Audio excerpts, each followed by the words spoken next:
So let's revisit a couple of ideas around resisting the Nazis.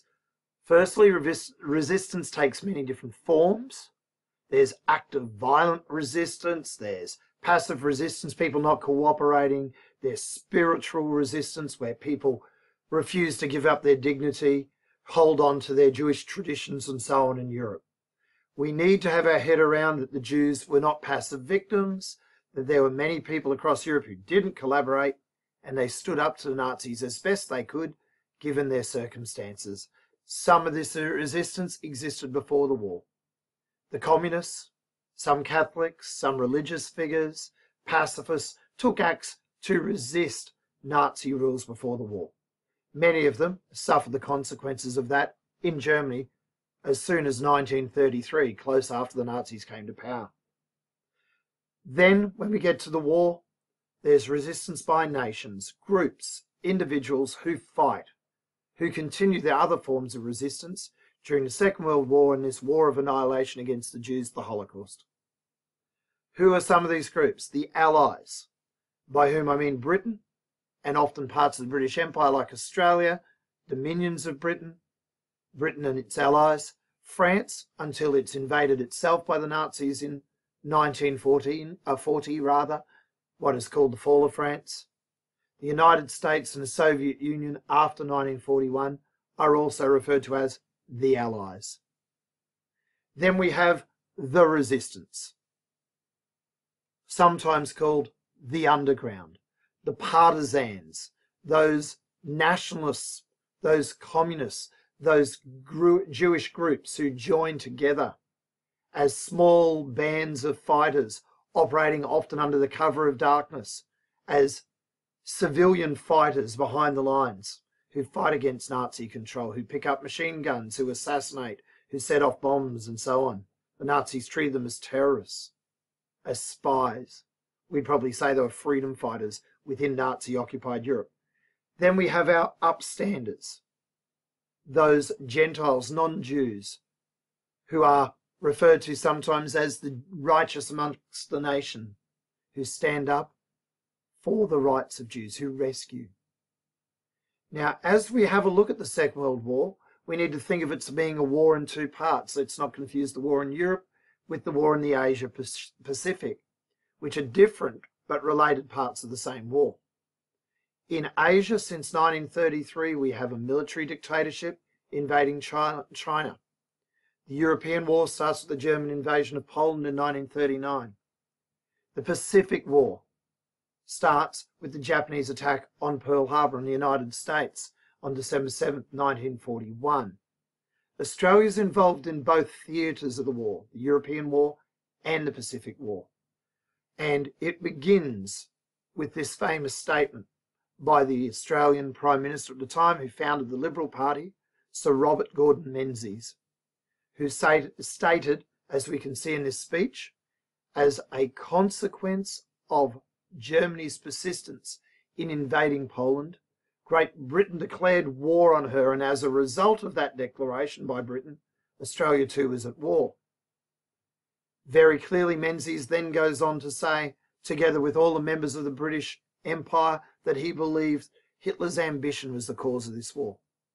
That the German peoples were not content to just bring German-speaking peoples ethnically under one rule in their Reich, but they were going to take any nation, even alien nations, those nations such as Poland's full of Slavs and others, by force, and that such an act would threaten the peace of the world.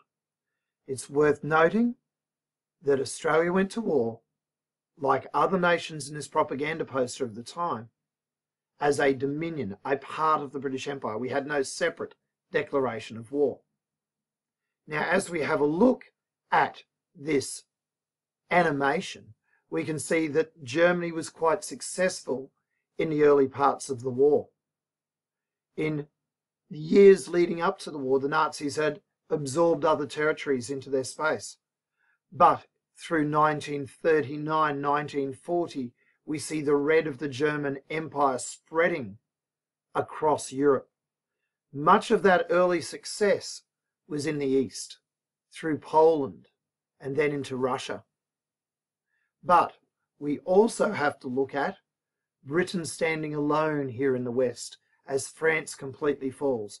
Italy was a German ally, but here is resistance in Greece, in the Greek islands, and that by November 1942 was areas that where Australians were fighting. We're also fighting under the control of the British Air Force. Bombing raiding, bombs being dropped onto Germany and so on. So this is the shape of Europe in November 1942 at the height of German power.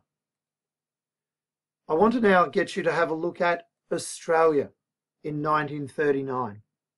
And there's some fairly familiar images here taken in 1939 of the Story Bridge and its state of construction. All Hallows on the Hill, on Duncan's Hill, as it was called in 1939. We get a sense of what Australia was like, and this is going to change as the war gets closer in 1942. And you can see here a scene that you might be familiar with in Ann Street as you walk towards Central Station on the right, over in this area roughly. Here is the City Hall clock tower, and this is the Masonic Temple some of you would walk past on many afternoons. There it is, again from Google Maps. Brick air raid shelters all down the centre of Ann Street in 1942. By 1942, the war had come closer, and this is a topic we're going to explore at another time. The Japanese had attacked the United States, were advancing, and now a new Prime Minister, Sir John Curtin, who was the leader of the Labour Party and Prime Minister by this time, Robert Menzies had lost an election.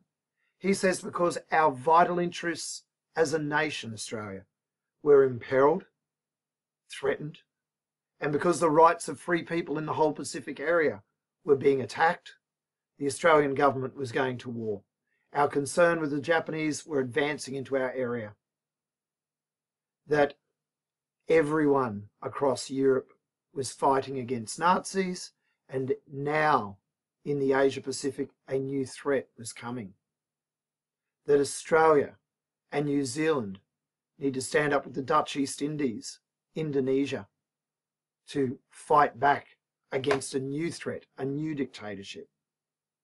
That we needed to force back the enemies of freedom. And this final map gives an indication of that retreat of Nazism in Europe. So let's have a look at how it plays out. The defeats come first in the East by the Soviet Union. Then by 1944, we see a much smaller France. And finally, the collapse of the Nazis quite quickly in 1945. So watch that through again, and I'll bring this video to stop in a moment.